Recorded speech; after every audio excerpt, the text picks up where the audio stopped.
Ray convinces Robbie to play some baseball, but the boy keeps calling him by his name instead of dad and repeating how much he hates coming here. A frustrated Ray ends up throwing the baseball through a window and Robbie returns to his room. Rachel tries to give her dad some advice, but he decides to take a nap instead. A few hours later, Ray wakes up to discover Rachel has ordered food to feed herself. Ray eats that food while calling Robbie, who doesn't answer. Rachel reveals that he took Ray's car and left. A desperate Ray leaves the house to confirm his garage is empty, but he's distracted by all the people in the street looking at the sky. He does the same and is shocked to see a huge and dark storm cloud. Soon the wind starts blowing pretty hard and Ray realizes it's going toward the storm, which doesn't make sense. Suddenly the wind stops and lightning begins flashing in the cloud without making any noise. Ray thinks it's fun, but Rachel is scared, so they rush back inside. Lightning keeps striking the same spots over and over, which causes Ray to worry too, so they end up hiding under the table. After a few minutes the lightning stops and Ray checks the house. Power is out in the whole building, but even machines that need no electricity like the landline phone and his watch aren't working. He rushes outside and discovers that all the cars have stopped working too. Robbie is nearby feeling lost, so Ray tells him to go home and stay with his sister while he investigates. When Ray walks near a garage, his mechanic friend tells him the car starters are fried even though they weren't near the lightning. Then he joins a crowd near the church to look at a hole in the street caused by the lightning strikes. Ray grabs a piece of rubble and is surprised by its coldness. Suddenly rumbling can be heard underground and everyone steps back as the cracks begin to appear all over the street. They start destroying the buildings and cars in the area, and when the street cracks open the church is torn apart. A spot on the street moves in a circular motion for a second before sinking, creating a pit that cars fall into. People run away in panic when the hole spits a car back. Then huge tripod legs emerge from the hole and crush the car Ray is hiding behind, but he dodges just in time. A giant machine soon emerges, revealing to be an alien robot. After letting out a loud noise, it opens fire at the crowd, killing people as they try to escape. Even those trying to get away in cars are hit by the rays. Ray tries hiding inside a store, yet the killing beams even reach inside, not to mention the cars being thrown through the windows. After lots of running, Ray manages to leave and goes down the road while buildings keep crumbling behind him. He hides behind a wall and watches the tripod walk away. Now he can go home, but he's in such a shocked state that he doesn't know what to tell his kids. He washes up and finally snaps out of it. Ray announces they're leaving and orders his kids to start packing. Before they leave, he makes sure to grab his gun. On the street, lots of people are trying to leave town. Ray puts his children in a car that the mechanic finally managed to fix and asks him to come, but the mechanic refuses. While they argue, the tripod blasts away behind them and starts a fire. Ray takes off with his family and the mechanic is killed by the laser beam. As they race through the streets, Ray makes his kids stay hidden. Buildings and vehicles continue to explode behind them, destroying the whole town. When the car reaches the highway, there isn't much room to go through because dozens of vehicles have stopped working and big crowds are escaping on foot.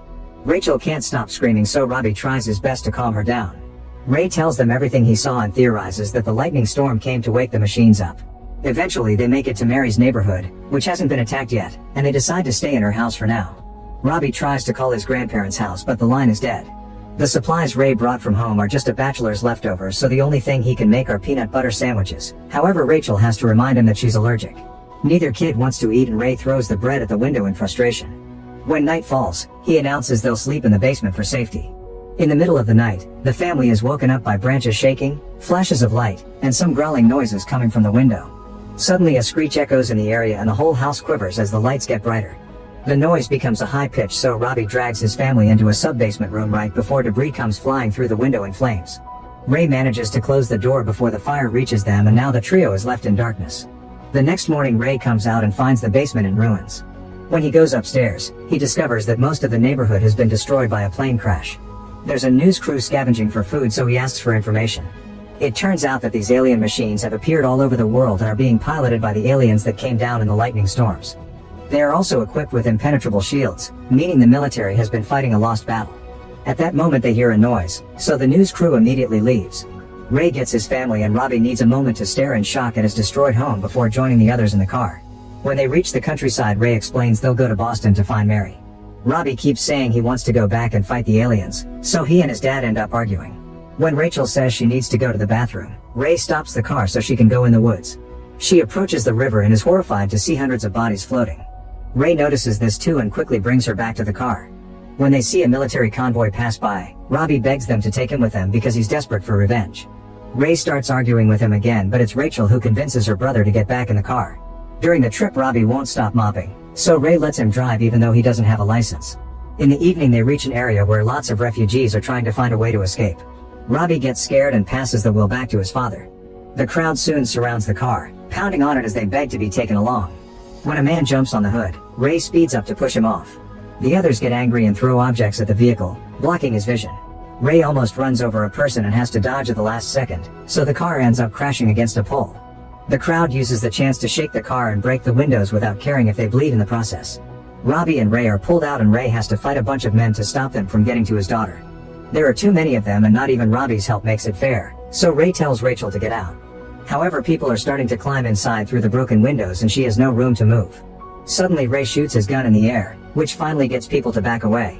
As he rescues Robbie from the crowd, another man points a gun at Ray's head. The guy forces Ray to get Rachel out before he leaves with the car. Afterward, the family enters a diner and watches how people start fighting over the car again, hearing multiple gunshots in the way. The kids can't believe that his father now has a breakdown.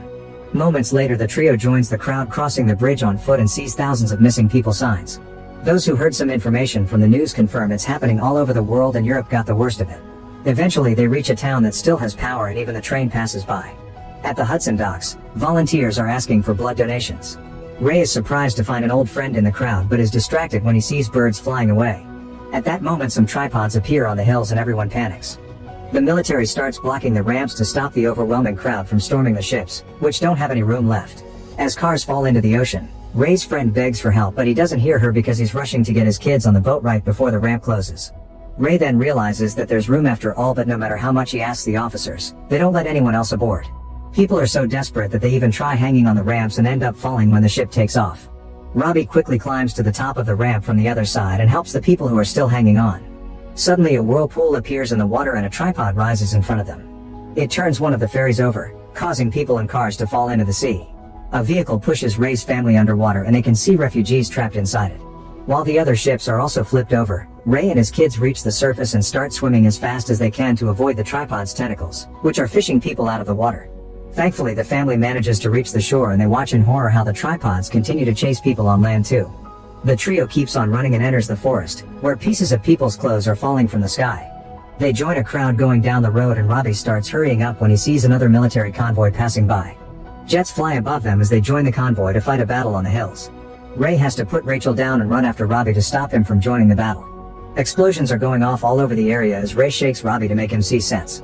At the same time, a couple thinks Rachel is alone and takes her away, so Ray has to let go of Robbie to go after her. A determined Robbie runs to join the fight and Ray gets Rachel back, but now he has to watch the military trucks come down the hill in flames. The tripods are approaching the town now, so Ray and Rachel have to run and leave Robbie behind. A man named Harlan sees them and invites them to hide in his cellar. Rachel is still shaken after losing her brother and Ray tries to convince her that they'll find him later, so for now she should sleep. However, when she asks for her favorite lullabies, Ray doesn't know any of them.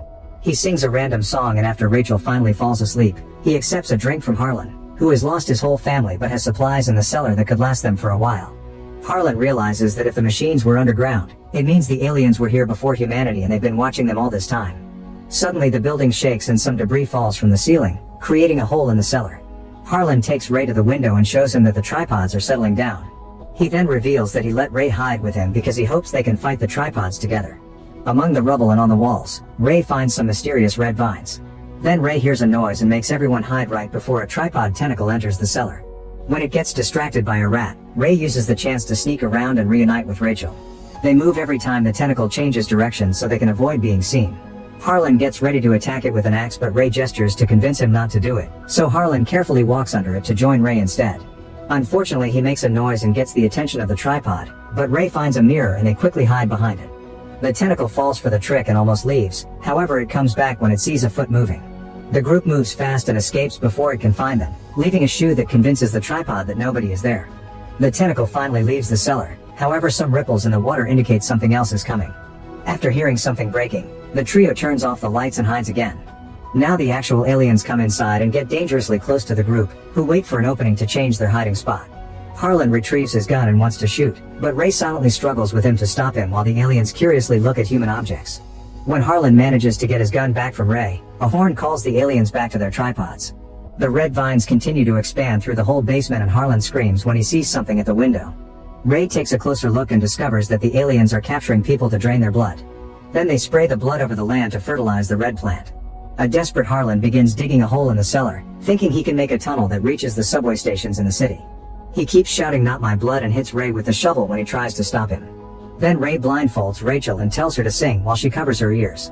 Now he can approach Harlan and quickly kill him. When he comes back, Ray hugs Rachel and they fall asleep together. Moments later the tentacle comes back and Rachel wakes up just in time to scream when she sees it.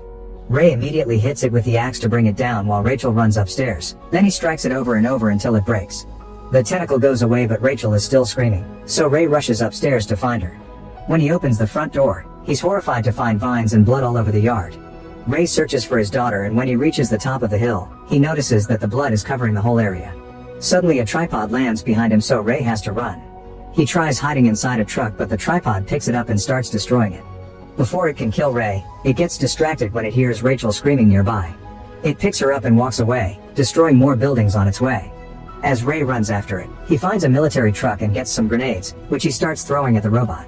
The tripod picks up Ray too and throws him in a basket full of victims, including Rachel. While Ray checks on his daughter, a smaller tentacle reaches into the basket to grab the next human that will be harvested.